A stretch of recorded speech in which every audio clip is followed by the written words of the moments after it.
If you're looking to work as a cloud engineer, a non-negotiable skill that you must have is Linux. Linux is not just a piece of software. It's what helps keep the entire internet running. More than likely, any device that you own, like a smartphone, or any online service that you use, like Amazon Prime or Netflix, uses the power of Linux as its foundation. So not only is it important that you learn the basics of Linux, it can mean the difference between being taken seriously as a cloud professional or being politely shown the door. So in today's video, we'll go over 10 Linux commands you should know that will help you become a prime candidate for cloud engineering roles. The first command we'll be covering today is ls. It allows you to list files and folders. Despite its simplicity, this command is a necessity for cloud engineers to quickly navigate the very large systems that they constantly come into contact with. You can start by simply typing ls into a Linux terminal, and you will be shown all the files and folders in the current directory. To find out which files are present in a different directory, simply type ls followed by the name of the directory. For example, typing ls/var/log will show you what's currently in the var/log folder.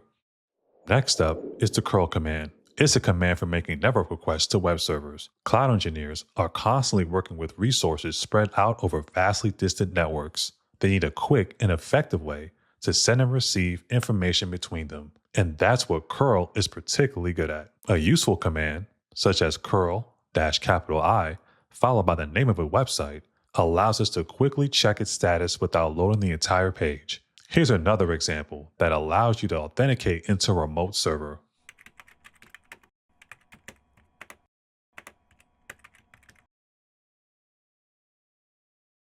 Here's a detailed breakdown of the rest of the command.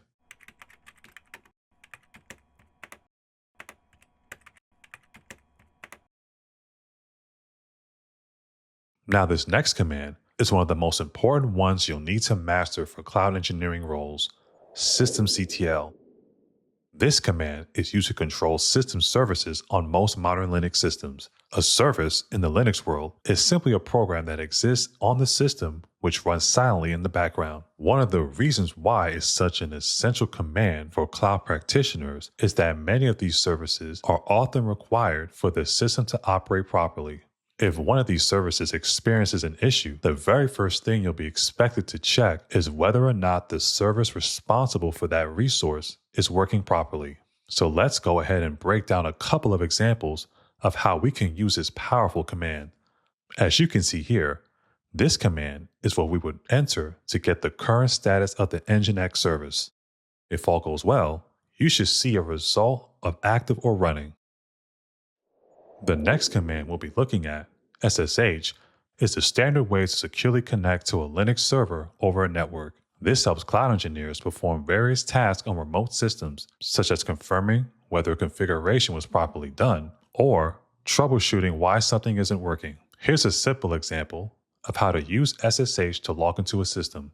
Here's what you would type if you wanted to log into a system with an IP address of 10.0.0.1 under Bob's account. The format is simply username, then the @ symbol, then the hostname. Here's another example that uses a special file called a private key instead of a password for a more secure login. The next command we'll look at is ss, which is the modern version of the classic netstack command. This command helps you see what network ports are open and what services are listening. Cloud engineers love this command because it's the go-to option for determining if systems are connecting to the right services and fix the ones that aren't. If we wanted to check what processes are listening on port 443, we could enter something like this. This looks for what's listening on port 443. The -p flag shows the process, and grep 443 filters the output so you only see lines related to that port. Now, I think this goes without saying, but the fact that you're here learning these tools right now says that you're ready to take your career to the next level. What you might be missing, however, is the proper framework that will translate your passion into job opportunities, especially if you're one of those people that are tired of wasting hours of your life commuting and would rather enjoy doing what you love from the comfort of your own home. That's why we put together a free guide called 10 ChatGPT prompts to help you land high-paying, fully remote tech roles. It's basically a set of prompts you can literally just copy and paste into our custom AI tool, which is also free. It's designed to help develop a robust plan to get you from constantly being rejected, choosing between multiple offers. You'll receive feedback that is specifically tailored to fit your unique background and level of experience. Nothing generic about this product. Just make sure you click the link in the description so that you don't miss out on this free opportunity.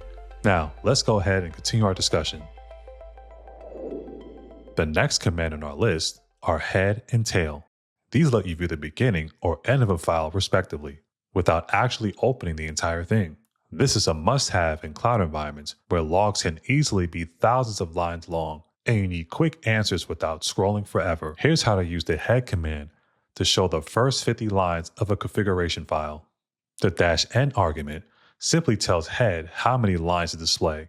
On the other hand, if you just want to see the latest lines of a file in real time, here's how you would accomplish that with the tail command. This shows the newest line in a log file and uses the -f flag to continue streaming new entries as they happen. This action is quite useful when you need to watch for errors during a deployment or a live test. Next, we're going to take a look at the journalctl command, which is another common one for cloud professionals. Journalctl is the built-in logging program that tracks real-time information about the services on the system. As a member of an enterprise cloud team, you will be expected to understand how to scan system logs and interpret the information within them. And journalctl will often be the go-to solution. This command is what we would use to grab information about the Nginx service that was provided within the last hour. The U flag is the unit or specific service that we can get the data from. Now, if we wanted to get the most up-to-date information about all of our running services, we can just type journalctl-xe.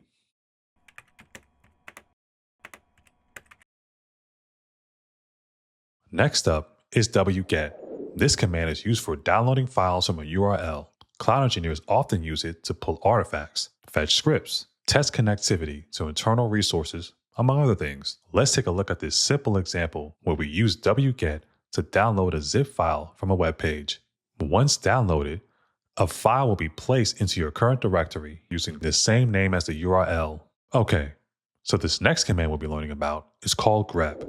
This tool allows you to perform searches on text using a pattern matching method called regular expressions. Regular expressions are very powerful, especially if you need to pull specific data from a very large file. However, it can be quite complex to learn, so we'll just cover the basics for now. We'll start by using grep to search through a directory and display any file or folder that contains the word server _ name in the title. The -R flag means recursive. This lets grep know to scan through the entire directory. This is useful when you're not exactly sure which specific part of the directory to check. Let's take a look at a different grep command that uses a regular expression to only show which lines of a file starts with the word Linux. The expression we are using to let grep know to only search for the starting characters is the up arrow looking symbol called a caret.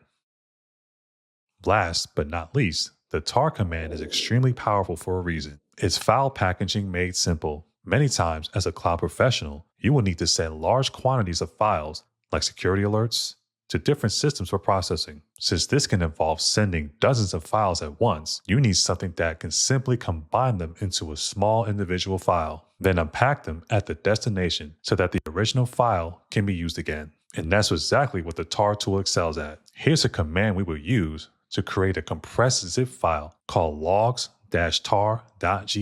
and save it to a location within the var/log directory. This command is also written to provide extra details that occurs throughout each step of the process upon execution. This is helpful in situations where we need to know the exact circumstances for why a particular step failed, should an issue come up. Here's a breakdown of the flags used in the command.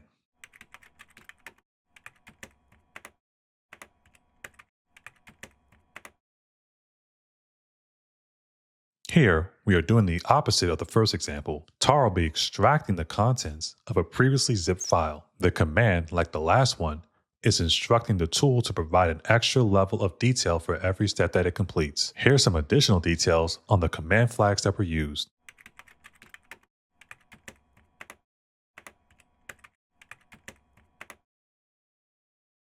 The goal of learning these tools isn't to become a genius. It's simply to get comfortable enough so that you can provide meaningful impact as well as be taken seriously as a cloud computing candidate. If you enjoyed this video, and more importantly, if you learned something valuable, please be sure to hit like and subscribe so that we can continue to help you become the successful cloud professional you were meant to be.